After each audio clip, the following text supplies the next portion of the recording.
Beyond the matrix, living awake in the real world. Imagine waking up. Not in a dream, not in a movie, but in real life. Suddenly, the world you thought you knew looks different. People, conversations, the noise, all of it feels more intense, deeper, sometimes even overwhelming. It's as if you can no longer tolerate superficiality, lies, the game everyone plays, a game that few even realize exists. And then comes the dilemma: where do you belong now? When you were asleep, life was simple. There were rules you followed unconsciously, roles you played, masks you wore. Now those old rules have vanished. The world that once felt comfortable, predictable, and familiar suddenly seems strange and demanding. You can no longer ignore the facts, you can no longer pretend. In this new clarity, this awareness that envelopes you, a sense of isolation and loneliness emerges. You may notice that people you once considered friends or acquaintances suddenly seem different. Not because they've changed, but because you've begun to see deeper. Their fears, insecurities, repetitive patterns of behavior, everything becomes visible. Sometimes you feel like a stranger in the world you once called home. And in this realization often comes a sense of sadness. But this is not a sign that you are bad or that you are isolated because you are different. It is a sign that your consciousness is growing.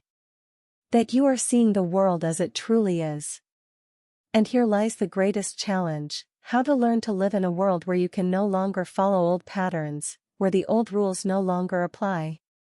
Many people then say, "I can't be around people anymore. Everything annoys me. Everything feels shallow." And then comes the temptation to withdraw, to escape from a world that suddenly feels too real, too raw, too painful. But Carl Gustav Jung would say, do not run. This is not the end, it is only the beginning. The pain of awakening is real. Not because you are above others, but because now you see the truth. And that clarity can be overwhelming. A world without filters can be too much for the senses, yet within that truth lies a gift. Because now you have the choice. Now you can decide how to react, how to think, how to be. The first step is to accept that you do not need to change anyone else. There is no point in pushing consciousness into those who are still asleep. Your energy, your presence, your authenticity already change the space you inhabit. When you exist calmly and choose awareness, even without words, the world around you shifts gently. Then, observe without judgment. When you see others' unconsciousness, remember that you were once there too. And in that recognition comes compassion, which eases the pain, and gradually, almost imperceptibly, the weight of the world begins to lighten. But the dilemma remains: where do you belong? Often, you may feel that you no longer belong to any groups you once knew. Workplaces, old friends, even family, all of it can feel different, sometimes even unfamiliar. In these moments comes the temptation to retreat, but it is precisely then that presence matters most. Belonging no longer comes from outside, it comes from within. You belong to your own consciousness, your authenticity, your ability to be present in the world, even as the world continues to sleep. I remember a friend once said, "When I realized I couldn't play the old games anymore, I felt completely lost." It was hard to talk to people because the topics were shallow, and the humor that used to be funny now felt empty. Many of us go through this, the feeling that you no longer belong, that you are on the shore while everyone else floats down the river of illusion. In these moments, nurturing silence is crucial.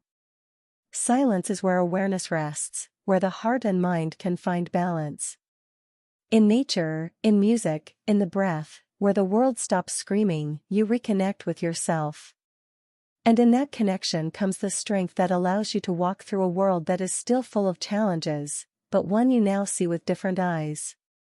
Life after awakening includes small victories, moments when you do not react impulsively to someone else's negativity, when you choose compassion instead of anger, when instead of criticizing, you offer understanding.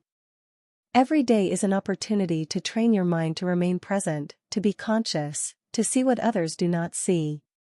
Sometimes dilemmas arise. Should you leave old friendships, jobs, or places where you once felt accepted?